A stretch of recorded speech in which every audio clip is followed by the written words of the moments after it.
መጽሐፈ ነገሥት ቀዳማዊ ምዕራፍ 19 አክዓብም ኤልያስ ያደረገውን የሐሰት ነቢያትን ሁሉ በሰይፍ እንደ ገደላቸው ለሚስቱ ለኤልዛቤል ነገራት።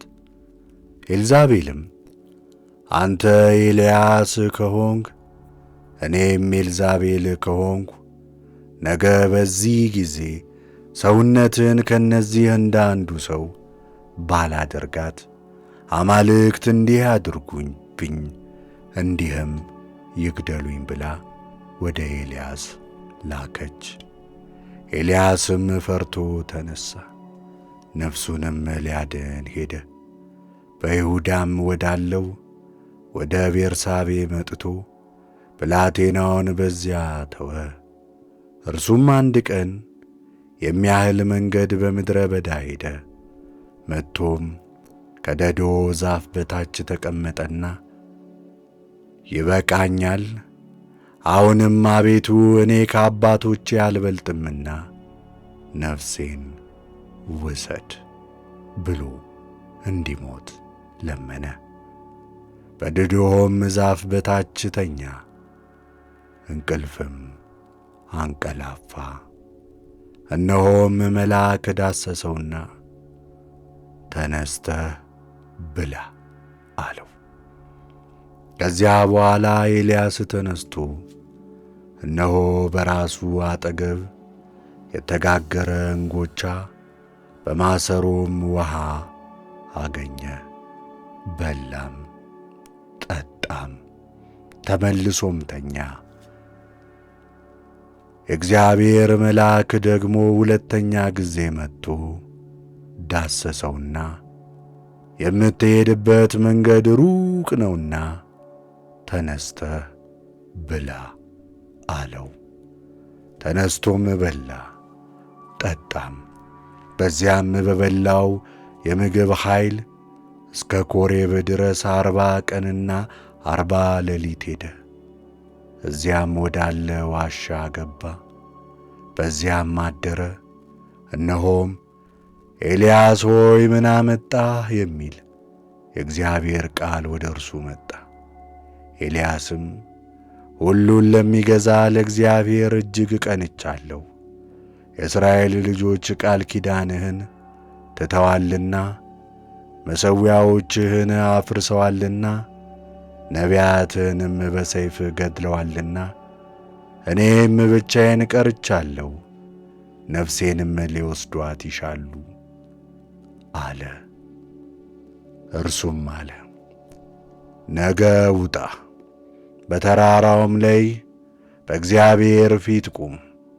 እነሆ እግዚአብሔር በዚያ አለፈ። በእግዚአብሔር ፊት ትልቅና ብርቱ ነፋስ ተራሮቹን ሰነጠቀ፣ ዓለቶቹንም ሰባበረ። እግዚአብሔር ግን በነፋሱ ውስጥ አልነበረም። ከነፋሱም በኋላ የምድር መናወጥ ሆነ። እግዚአብሔር ግን በምድር መናወጥ ውስጥ አልነበረም። ከምድር መናወጥ በኋላ እሳት ሆነ። እግዚአብሔር በእሳት ውስጥ አልነበረም።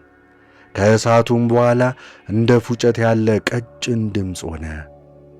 በዚያም እግዚአብሔር ነበር።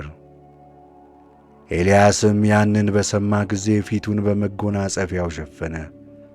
ወጥቶም በዋሻው ደጃፍ ቆመ።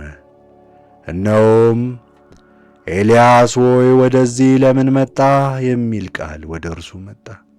እርሱም ሁሉን ለሚገዛ ለእግዚአብሔር እጅግ ቀንቻለሁ።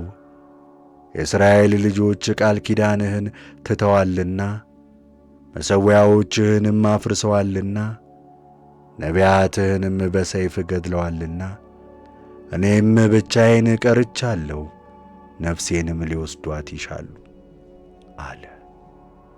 እግዚአብሔርም አለው ሂድ፣ በመጣህበት መንገድ በምድረ በዳ ወደ ደማስቆ ተመለስ። ከዚያም በደረስክ ጊዜ በሶርያ ላይ ንጉሥ ይሆን ዘንድ አዛሄልን ቅባው። በእስራኤልም ላይ ንጉሥ ይሆን ዘንድ የናሚሶን ልጅ ኢዩን ቅባው። በፋንታህም ነቢይ ይሆን ዘንድ የአቤል ምሆላን ሰው የሳፋጥን ልጅ ኤልሳዕን ቅባው። የአዛሌም ሰይፍ የሚያመልጠውን ሁሉ ኢዩ ይገድለዋል። ከኢዩም ሰይፍ የሚያመልጠውን ሁሉ ኤልሳዕ ይገድለዋል። እኔም ከእስራኤል ጉልበታቸውን ለበኣል ያላንበረከኩትን ሁሉ በአፋቸውም ያልሳሙትን ሁሉ 7,000 ሰዎች ለእኔ አስቀራለሁ። ከዚያም ሄደ። የሳፋጥንም ልጅ ኤልሳዕን በ12 ጥማድ በሬዎች ሲያርስ እርሱም ከ12ተኛው ጋር ሆኖ አገኘው። ኤልያስም ወደ እርሱ አልፎ መጎናጸፊያውን ጣለበት። ኤልያስም በሬዎቹን ተወ፣ ኤልሳዕም በሬዎቹን ተወ። ኤልያስንም ተከትሎ ሄደ። አባቴንና እናቴን እስማቸው ዘንድ እባክህ ተወኝ፣ ከዚያም በኋላ እከተልሃለሁ አለው። እርሱም ሂድና ተመለስ፣ ምን አድርጌልሃለሁ አለው። ከእርሱም ዘንድ ተመልሶ 2ቱን በሬዎች ወስዶ አረዳቸው፣ ሥጋቸውንም በበሬዎች ዕቃ ቀቀለው፣ ለሕዝቡም ሰጣቸው፣ በሉም። እርሱም ተነስቶ ኤልያስን ተከትሎ ሄደ፣ ያገለግለውም ነበር።